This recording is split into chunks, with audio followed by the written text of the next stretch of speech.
Dans le livre de Matthieu, chapitre 16. Matthieu 16.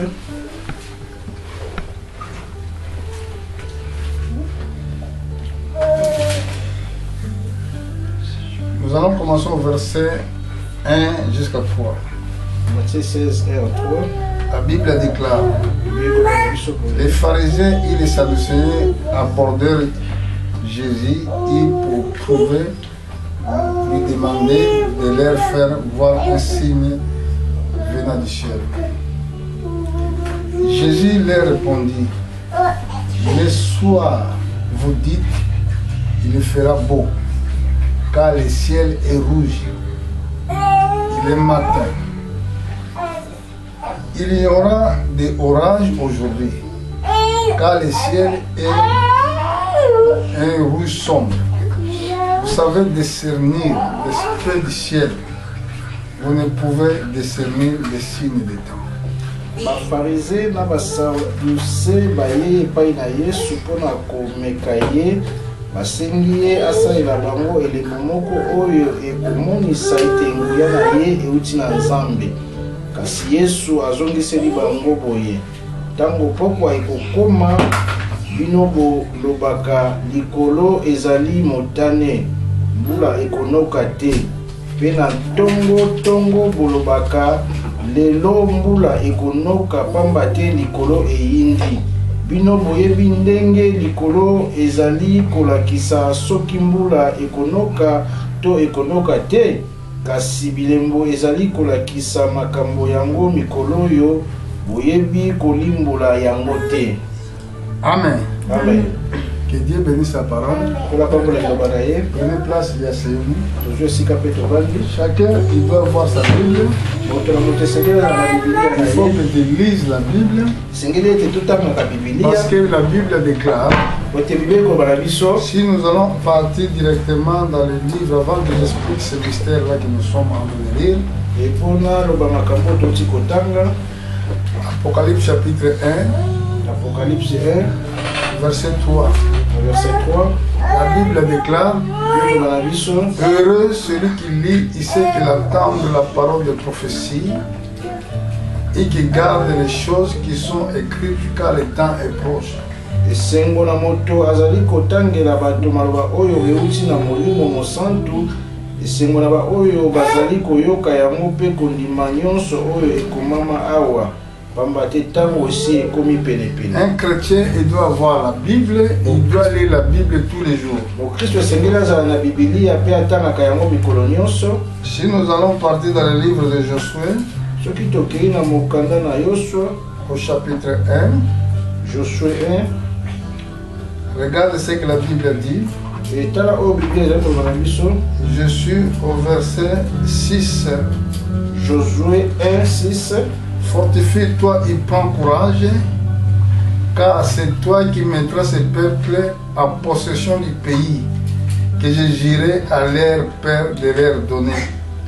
Fortifie-toi seulement, aie un bon courage et agis fidèlement selon toute la loi que Moïse, mon serviteur, t'a prescrit. Ne te détourne ni à droite ni à gauche, afin de réussir dans tout ce que tu entreprendras. Je montre au verset 8 que le livre de la loi ne s'éloigne point de toi, de ta bouche. Médite-le jour et nuit pour agir fidèlement selon tout ce qui est écrit, car c'est alors que tu réussiras. Je répète, c'est alors que tu réussiras. Tu auras des succès dans tes entreprises. C'est alors que tu réussiras. Tant qu'à verset 8. Mikolo nyonso tangaka mokanda ya mibeko oyo okanisaka yango butu moi po osalelaka nyonso oyo ekomama na kati. Bongo makambo na yo nyonso ekotambola malamu mpe okolonga yango. Si je vais aller dans le livre des psaumes, na mokanda na nzembo, pour quelle raison que tu dois lire la Bible tous les jours? Na tina nini esengeli otangaka Biblia mokolo nyonso? Regardez, la réponse est là. Première chose, tu dois faire un effort pour éviter les mauvaises compagnies. ya koboyaka baninga ya mabe. Quels qui sont de mauvaises compagnies? Banani oyo baninga ya mabe? Ils sont des gens qui ne croient pas comme toi. Ezali bato bayi kondima te lokola yo. Toi tu crois, il ne croit pas à la parole de Dieu. Yo zali kondima bango bayi kondima liloba na Nzambe te. Il ne peut pas être tes amis. Awuli kozala baninga na yo te. Ici au verset chapitre 1, verset 1, la Bible dit: heureux l'homme qui ne marche pas selon le conseil des méchants, qui n'arrête pas sur les voies des pécheurs et qui n'assied pas aux compagnies de mon cœur. Esengo na moto oyo andimaka toli ya bato ya mabe te, alandaka nzela ya bato ya masumu te, pe asanganaka te na bato oyo batiolaka Nzambe. Mais qu'il trouve son plaisir dans la loi de l'Éternel, qu'il médite jour et nuit.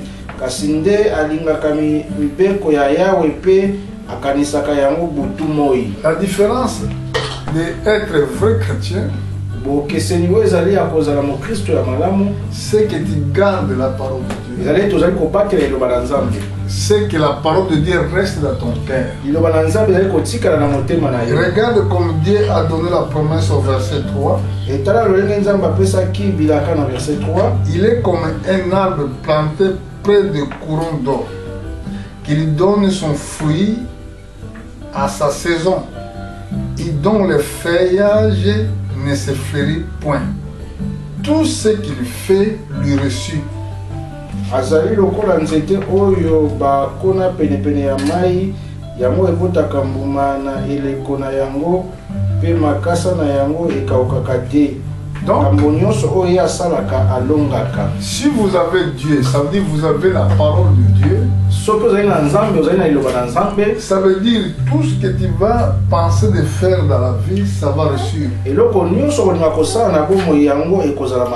Parce que Dieu soutient tout à sa parole. Même notre vie, il est protégé à travers de la parole de Dieu. Même quand les épreuves seront là, mais nous serons toujours protégés. Parce que celui qui nous a donné la promesse, il est fidèle. Et c'est pour cela que vous devez avoir la Bible tous les jours dans vos mains. Si tu ne lis pas la Bible, comment tu vas comprendre les temps prophétiques?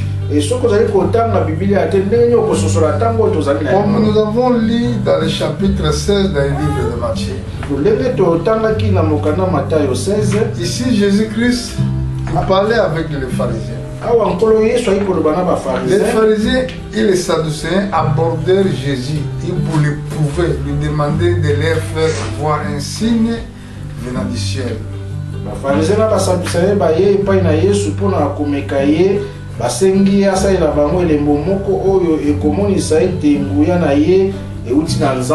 Mais Jésus leur répondit: le soir vous dites, il fera beau, car le ciel est rouge.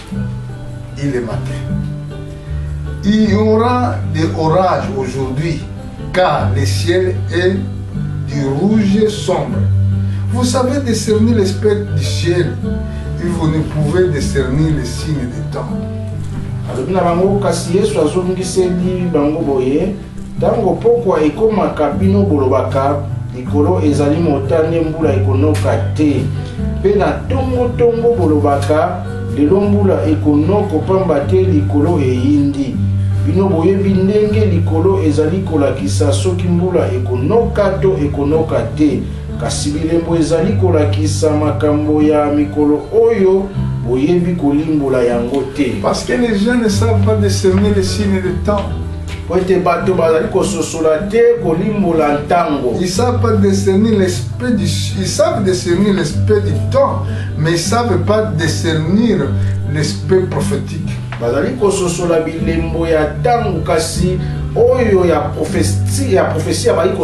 Parce qu'ils savent voir que aujourd'hui il fait beau, demain il fera froid, mais ils ne savent pas comprendre les temps prophétiques.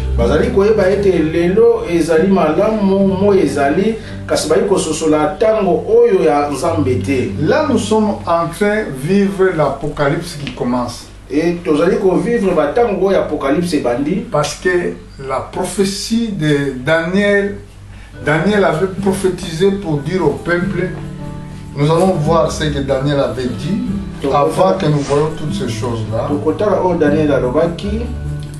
Daniel chapitre 12. Daniel 12. Nous allons lire verset 4. Donc dans verset 4.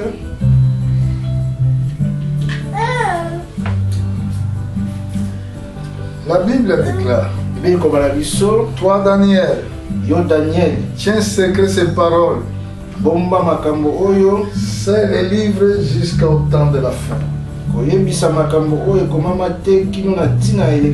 Plusieurs alors les liront, et la connaissance augmentera. Là, nous voyons maintenant les raisons que tu dois lire la Bible. Parce que ici, dans ma Bible, c'est marqué plusieurs, alors les liront. Et la connaissance augmentera. Quelle connaissance la Bible parle ici? La connaissance prophétique. La Bible déclare, Jésus avait dit aux pharisiens, vous demeurez dans ma parole, vous êtes vraiment mes disciples, et vous connaîtrez la vérité, et la vérité vous franchira. Quelqu'un qui demeure dans l'enseignement de Jésus, il doit connaître la vérité. Parce que cette vérité, c'est ça que nous sommes en train de prêcher. Le gouvernement du monde, oh, le monde diabolique, satanique, le monde satanique, ils se organisent. Mais ceux qui ont la révélation de Jésus, ils savent le temps. Ils savent discerner le temps. Regardez ce qui était dit au verset 9. Il répondit, va Daniel, car ces paroles seront tenues secrets et scellées jusqu'au temps de la fin.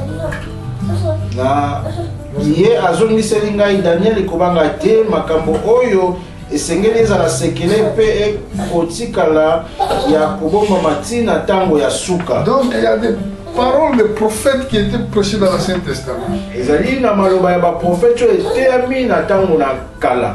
Beaucoup, ils sont tenus secrets jusqu'au temps de la fin. Ça veut dire le temps de perfectionnement. Donc, ces messages que nous prêchons aujourd'hui, ces messages prophétiques du temps de la fin. Regardez au verset 10. Dans le verset 10, qu'est-ce que la bonne nouvelle qui est prêchée dans cet temps de la fin fera aux croyants qui vont le croire?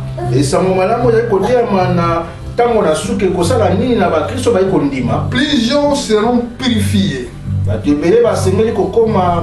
blanchis et purés.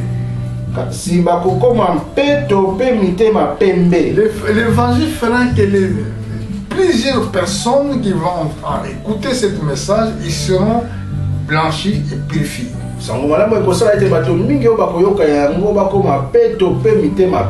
Là, c'est des croyants. Mais les méchants feront le mal, et aucun des méchants comprendra. Mais ceux qui auront l'intelligence comprendront.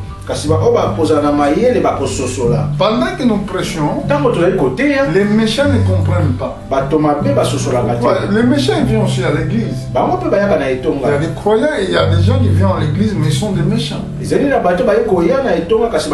Parce que Satan, il les a aveuglés. Il ne peut pas comprendre la parole prophétique. Il peut être à l'église, il peut s'asseoir à l'église, mais il ne comprend même pas. Et c'est pour cela que vous devez être les enfants de lumière. Nous devons marcher dans la lumière. C'est quelque tambola na pole. Jésus-Christ est la lumière du monde. Pole Yesu azali pole ya mokili. Si vous croyez la parole de la lumière, Soki boye ko ndima na liloba na pole, vous êtes des enfants de lumière. vous allez bana na pole. Pourquoi que la Bible parle de la lumière? Pona nini Bible ko loba pona pole? Parce qu'il y a un ténèbre qui est là. Po tezali na molili mo. Isaïe avait prophétisé pour cette ténèbre. Isaïe sakola ki pona molili oyo. Regarde ce que le prophète Isaïe a prophétisé dans son temps. Et tala o mosakoli Isaïe sakola ki na tango na ye. C'est pour cela, c'est là qui marque la différence entre les enfants de lumière. Yango ezali kosala bokese ina bana na pole. Je suis dans le livre du prophète Isaïe. Azali na mokanda ya mosakoli Isaïe. Nous allons aller jusqu'au chapitre 61. Chapitre 61. Verset. Chapitre 60, pardon. Chapitre 60. Regarde ce que le prophète Isaïe a prophétisé dans son temps. Et tala o mosakoli Isaïe sakola ki na tango na ye. Lève-toi, sois éclairé, car la lumière arrive. Et la gloire de l'Éternel s'élève sur toi. Telema ngenga makasi pamba te moi etaneli yo kembo na ngai engengeli yo. Voici les ténèbres couvrent la terre, et l'obscurité le peuple. Mais sur toi, l'Éternel s'élève, sur toi, sa gloire apparaît. Molili ezipi mokili mobimba ekangi bikolo nyonso kasi ngai Yawe nabimeli yo nkembo na ngai ezali kongengela yo lokola moi. Il a promis encore verset 3. Verset 3 lobi lisusu. Les nations marcheront à ta lumière. Bongo bapaya bakoya epai ozali kongenga. Et des rois à la clarté de tes rayons. Bakonzi bakomona ndenge kongenga ya esika eyeli yo. C'est pour cela que Jésus avait dit que vous êtes des chandriers. Yango kolo Yesu alobaki ete bozali bamwinda. Personne ne met sous la table les chandriers. Moto moko te azwa mwinda na yatia yango na se na On le mesa. met au-dessus des tables afin que la lumière soit vue à tous. E batiaka mwinda likolo na mesa po ete mpole emonana na moto Et nyonso. cette lumière, c'est la parole de Jésus-Christ. Mpole oyo ezali liloba na nkolo Yesu. Nous avons accepté la parole de Jésus-Christ. Biso tondimi liloba ya nkolo Yesu. Nous sommes la lumière du monde. Tozali mpole ya mokili. Celui qui nous regarde, il voit cette lumière. Moto azali kotala biso komona mpole. Ça veut dire nous comprenons bien les choses de Dieu. Ikolo bato kososola malamu makambo. Nous savons comment le monde va finir. Tozoyeba lolenge nini mokili ekosuka. Ceux qui vont recevoir la marque de la bête, Baoyo bakozwa elembo na nyama. ils seront frappés par la colère de Dieu. Bakobetama na kanda na Nzambe. Écoutez, frères et sœurs, Yoka ndeko na ngai. pendant que nous sommes dans cette période de marque de la bête, Tango tozali na tango ya elembo ya nyama. sois fort, Zala makasi. ne perdre pas ta foi. Kopungisa kondima na Restez reste. fidèles de ce que Dieu nous a promis. Tikala fidèle na oyo Nzamba alakaki Parce biso. que Satan, il ment les gens. Mosatana aikokosa Il bato. croit tout ce qu'il va faire, ça va se réussir. Aikotakanisa nyonso akosala ete ekosimba. Mais la Bible déclare, Kasi Bible ekoloba na biso boye. le ciel et la terre passeront, Likolo mpe se ekoleka. mais ma parole ne passera pas. Kasi liloba na Nzambe ekoleka te. Ça veut dire, il y a des générations qui vont passer. Ekoloba ekozala na bekitanelo ekoleka. Mais la parole de Dieu ne passe pas. Kasi liloba na Nzambe ekoleka te. La parole de Dieu fera ce que Dieu avait promis. E liloba na Nzambe ekosala oyo nkolo alakaki. C'est écrit dans le livre d'Isaïe, Ekomami na mokanda na Ezaya. comme le ciel est élevé, E lolenge likolo eza ya ou kolia est likolo. éloigné avec la terre, Lolenge likolo ekabwana na mabele. comme ma parole. Lolenge liloba na ngai. Ma parole ne peut pas retourner à moi Liloba na ngai kokozonga epai na ngai. sans faire les effets pour lesquels que moi je les ai envoyés. Je l'ai Kozanga envoyé. kosala misala oyo ngai natindi kati na Bien yo. quand elle envoie la parole, Nzambe ntango akotinda liloba. cette parole, ça va s'accomplir. Liloba wana esengeli ekokisama. C'est pour cela quand nous voyons la marque de 666, Yango ntango tokomona marke ya c'était 666. déjà marqué, Esi ezalaki. c'était déjà prophétisé. Esi elobamaki. Mais qui va croire à cela? Nani akondimela yango? Seulement ce que ceux qui ont reçu le sceau de Dieu, kaka ba oyo bazwi elembo na Nzambe, ceux qui ont reçu la marque de Dieu. kaka ba oyo bazwi lolenge ya Nzambe. Regarde comme la Bible a dit. C'est pour cela quand on voit, oh, mais il n'y aura pas la vaccin, moi je ne le crois pas. Moi, ce que je crois, il y aura une vaccin obligatoire à la fin. Et tant que tu as un vaccin, tu as un vaccin obligatoire. Et vraiment regardez ce que la Bible dit. Regardez-moi, vous qui m'écoutez dans le monde, écoutez bien. Bon, je suis dans le livre d'Apocalypse chapitre 6. Apocalypse 6. Pardon, 13. Excusez-moi. 13. Au verset 16. Dans verset 16. La Bible déclare. Il est fait que tous les petits, il est grand, riche, pauvre, libre, esclave, reçussent une marque sur leur main droite ou sur leur front. Nyama oyo etini bato nyonso ya makasi batini bato nyonso na makasi ete bazwa elembo na liboko ya mobali to na elongi ezala bato minene to bato pamba bato ya bomengo to ba oyo bakelela baumbu to basomi. Et que personne ne peut acheter ni de vendre sans avoir la marque, le nom de la bête ou le nombre de son nom. Ata moto moko te akokaki kosomba to kotekisa eloko soki azangi elembo yango. Kombo ya nyama to talo. Voilà le verset 17. Mais regardez au verset 18. Verset 18. C'est ici la sagesse. Makambo oyo ezali kosenga mayele. Mais c'est pour cela que comment tu peux avoir la sagesse si tu ne lis pas la Bible? Là, il ne demande pas la sagesse de l'école, non. Ça, il demande la sagesse spirituelle. Que celui qui a d'intelligence calcule le nombre de la bête. Moto oyo alina mayele a calculer motuya ya nyama. Car c'est un nombre d'un homme. Pambate ezali nombre ya moto. Son nombre est 666. Talona yango ezali 666. Bon, si vous regardez dans le chapeau de pape, et ceux qui botali na continent pape, c'était marqué ici Vicario Filii Dei en latin, je crois. Et comment mis Vicario Filii Dei na moto? C'est marqué dans le latin. Et comment mis na latin? Si vous prenez ces chiffres-là, ceux qui ont vu chiffre wana, vous les calculez avec les chiffres romains. Vous calculez un chiffre romain, ça vous donnera exactement 666. Et copé sabino motuya ya 666. Si vous prenez les répondeurs de fruits, et ceux qui ont eu répondeur ya fruits, il vous donnera 666. Et copé ça yo 666. Si vous prenez Fédération Française de Football, FFF, ça vous donne 3F, ça vous donnera 666. Et ce que j'ai fait Fédération, il y a FFF, et pour ça, 666. Dans l'équipement de l'équipe de France, vous voyez F, 3F. Bon, dans l'alphabet, F, c'est 6e lettre. Et lamba oyo ya bato oyo ya masano ya mboka France balataka bakoma ba F misato kasi soki na totali na alphabet F ezali 6e lettre. Et si vous le calculez F 110, ça vous donne 666. Et ceux qui totali motuya na mo kopesa biso 666. Donc nous sommes déjà là depuis longtemps.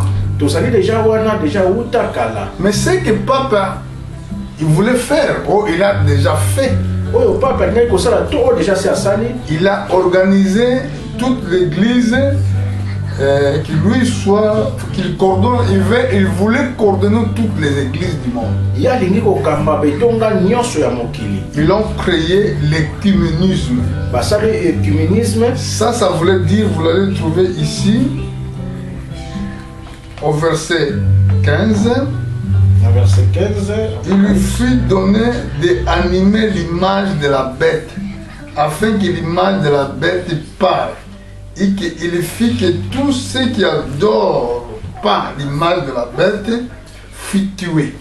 Na nsima ezwi nzela ya kopesa bomoi na ekeko wana, bongo yango ebandi koloba mpe kobomisa baoyo nyonso baboyi kofukamela yango. Car il va y avoir une seule religion mondiale. Ekozala kaka na religion moko na mokili mobimba. C'est ça qu'on appelle l'image de la bête. Yango toyi kobenga elilingi na nyama. Tout ce qu'il n'adorera pas cette image de la bête, ils seront tués. Bato nyonso oyo bakofukamela elilingi ya nyama te bakoboma bango. Mais là, c'est un grand problème qui arrive. Ezali na likambo monene ezali koya. Comment tu peux comprendre tous ces mystères Lolenge nyo kososola makambo oyo nyonso. si tu ne lis pas la Bible, Soki okotanga si tu Biblia n'aimes pas écouter la parole de Dieu? soki olingaka koyoka eloko na Comment tu Nzambe peux te. comprendre toutes ces choses? Lolenge nyo kososola makambo oyo Comment tu nyonso. peux être prudent même? Lolenge nyo kosala bokebi.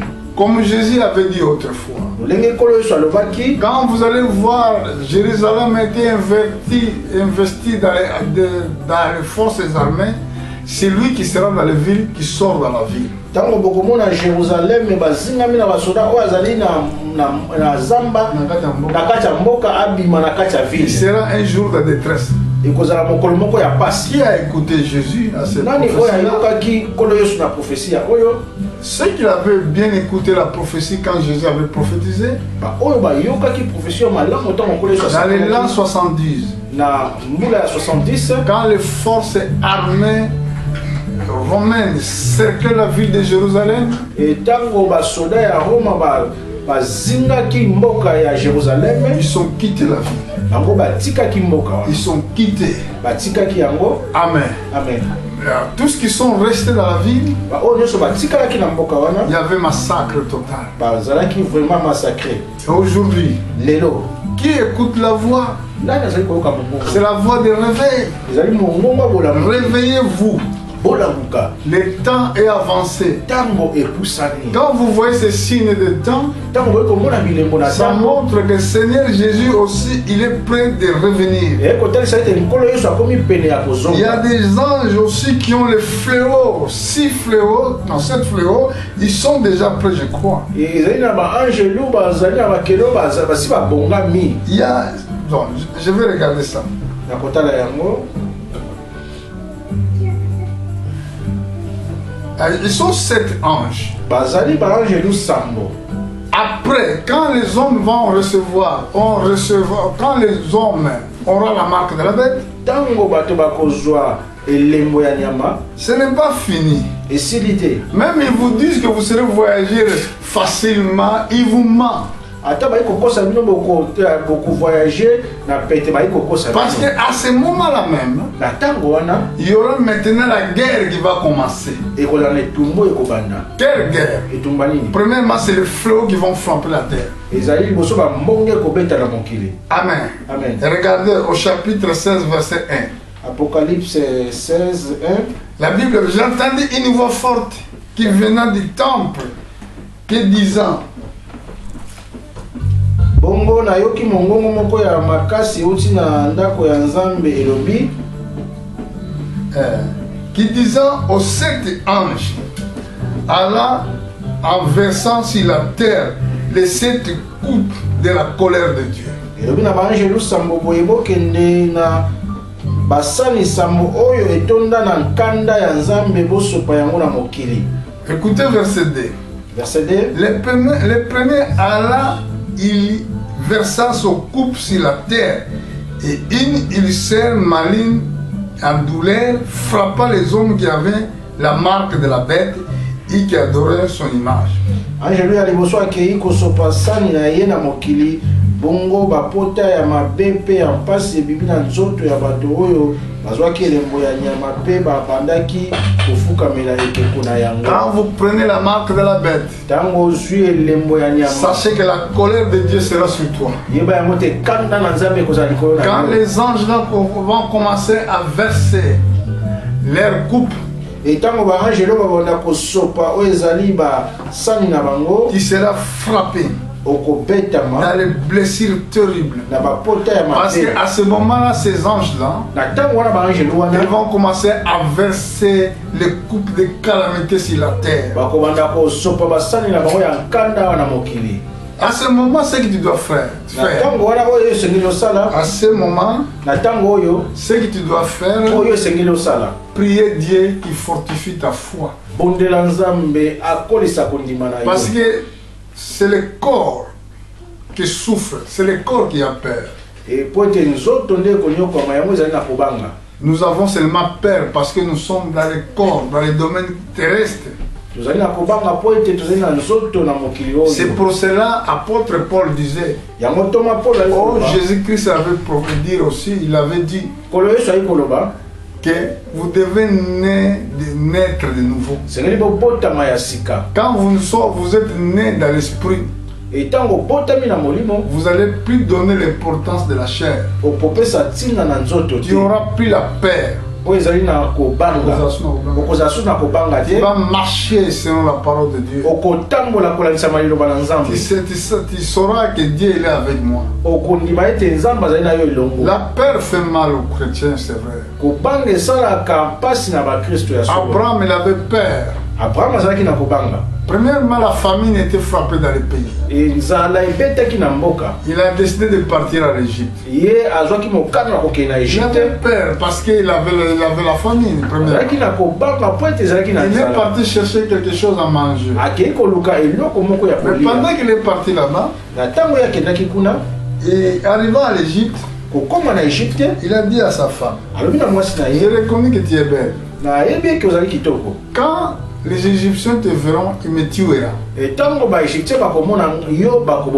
imagine-toi, Abraham qui avait cru la parole de quitter son pays. Partait dans le pays où Dieu avait promis.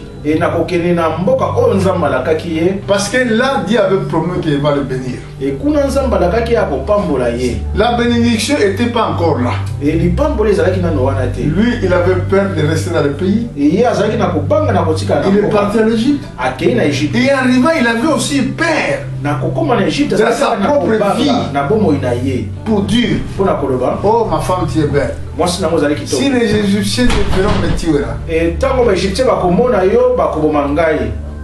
Quand ils te demandent, quand ils vont te demander, est-ce que tu es, moi je suis ton mari, toi dis non, je suis ton frère.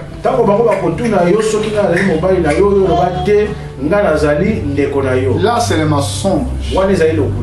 Il était sa sœur vraie. Il était aussi sa femme. Et c'est pour cela que nous sommes dans le corps. Il avait peur. Il avait peur de mourir. C'est pour cela que quand nous avons peur, c'est très difficile de surmonter les épreuves. Et deuxième chose, quand il avait compris que Dieu est celui qui protège la vie d'un serviteur, Dieu a dit, prends ton fils, va dans l'une des montagnes que je te montrerai. Tu vas les sacrifier comme holocauste. Ah, là il avait plus peur. Il est parti avec le couteau. Quand ils sont marchés 3 jours, dans le 3e jour, ils ont vu la montagne. Il avait cette patience de marcher même 3 jours pour aller adorer Dieu. Mais toi, tu habites à côté à des fois. Tu as peur de marcher pour venir écouter la parole de Dieu. Mais Abraham, quand il avait compris que Dieu il est avec moi, il a pris son enfant, il a pris les serviteurs, il a pris les bois, ils sont marchés pendant 3 jours. Dans le 3e jour, ils ont vu la montagne. Maintenant, qu'est-ce qu'il a fait? Comme il était bon pasteur, il a laissé les serviteurs rester ici. Nous partons avec l'enfant pour aller offrir à Dieu l'holocauste. Après, nous reviendrons vers vous. Il a utilisé verbe pluriel. Mais il savait qu'il est parti pour aller sacrifier son fils. Parce qu'Abraham croyait. Dieu peut ramener des morts, même ramener des vies, même les morts. Pendant qu'il marchait avec son fils, son fils se dit, papa, voici le bois, voici le feu, où se trouve le bélier des sacrifices. Il a répondu, Dieu prouvera. Oui, Dieu vraiment avait prouvé à Abraham. Parce qu'il n'avait pas peur. Parce qu'il croyait. Et c'est pour cela que nous devons demander beaucoup la foi. Chaque fois dans tes prières, tu dois demander, Seigneur, accorde-moi la foi. Nous avons vu encore puis Simon Pierre, pendant la nuit, il a vu Seigneur Jésus-Christ marcher sur l'eau. Il a dit, oh si Seigneur, si c'est toi, dis-moi que je marche, ordonne que je marche sur l'eau. Seigneur a dit marche. Pendant qu'il avait la foi marché, pendant qu'il doutait, maintenant il commence à fondre dans l'eau. Il a demandé le secours du Seigneur. Nous devons avoir la foi ferme. La foi c'est un combat. Et Judas nous dit que combattait pour la foi qui était transmise une fois pour les saints.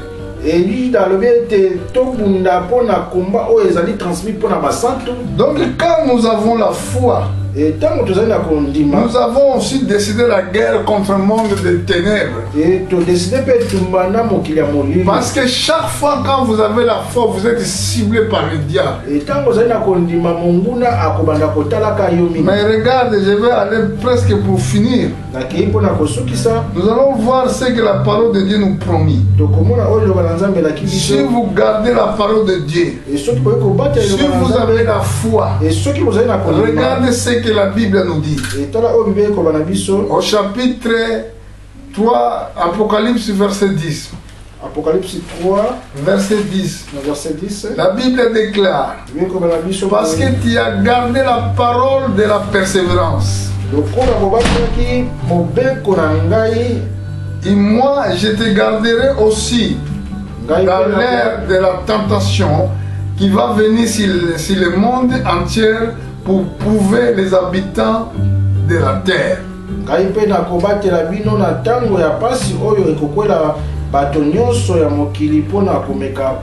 Nous sommes déjà dans ce temps prophétique. Parce que tu as gardé la parole de la persévérance. Et moi je te garderai aussi dans l'ère de tentation qui va venir sur le monde entier. Pour prouver les habitants de la terre. Il dit encore, je viens bientôt. Retiens ce que tu as. Afin que personne ne prenne ta couronne. Retiens ce que tu as. Vous avez la couronne. Mais maintenant Satan voulait te lâcher cela. Il va te commencer à faire il va commencer à te faire peur. Ah, retiens celui-là. Retiens la parole de Dieu. Ne laisse pas que personne te lâche cela. Que personne ne prenne ta couronne. Il dit au verset 12. C'est lui qui vaincra. Vous voyez, c'est un combat maintenant. Je le ferai de lui une colonne dans le temple de mon Dieu. Il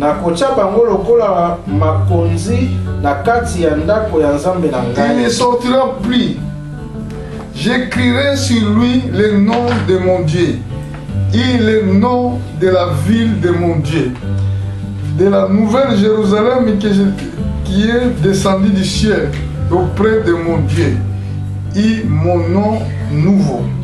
Po batikala kuna libela na kokoma likolo na bango kombo ya nzambe na ngai pe kombo ya mboka ya nzambe na ngai yango ezali Jérusalem ya sika oyo ekuuta na likolo esika nzambe na ngai azali na kokoma pe likolo na bango kombo na ngai ya sika.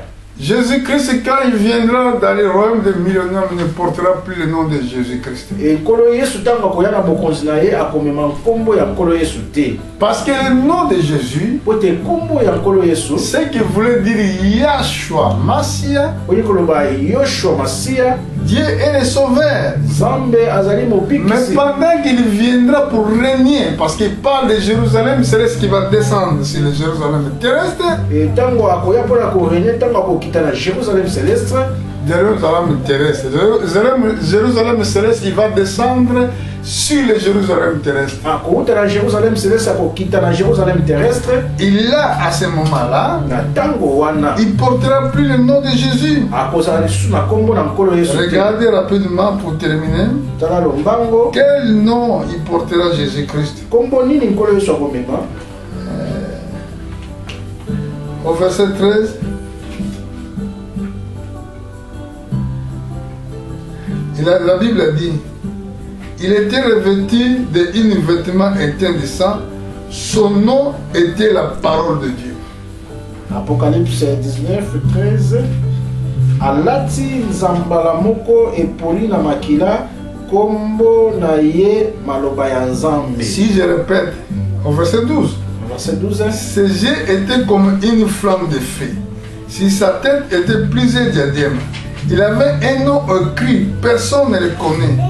Si ce n'est lui-même, il était revêtu de vêtements tenant du sang, son nom était la parole de Dieu. Misonaye ezali kongala lokola moto, alati bikoti mingi ya bokonzi na moto, na nzoto na ye bakoma nkombo oyo bobele ye moko ayebi. Alati nzambala moko epoli na makila kombo na ye. Il va revenir, il va retourner au commencement quand il viendra dans le royaume des millionnaires. Parce qu'au commencement était la parole. La parole était avec Dieu. Et la parole était Dieu. Ce que voulait dire, Jésus-Christ, il va se révéler comme Dieu dans toute humanité. Mais aujourd'hui, il est le Fils qui ôte les péchés du monde. Il est l'agneau de Dieu qui ôte les péchés du monde. Il est venu comme victime expiatoire. Mais quand il viendra dans le royaume des millionnaires, il viendra plus pour sauver. Il viendra maintenant pour prendre ceux qui ont entendu son avènement. Aujourd'hui, mon frère qui m'a suivi, que toi tu avais le temps de me suivre dans le monde. Que Dieu te bénisse. Et que nous viendrons semaine prochaine, si c'est la volonté de Dieu, pour porter encore un nouveau message. Que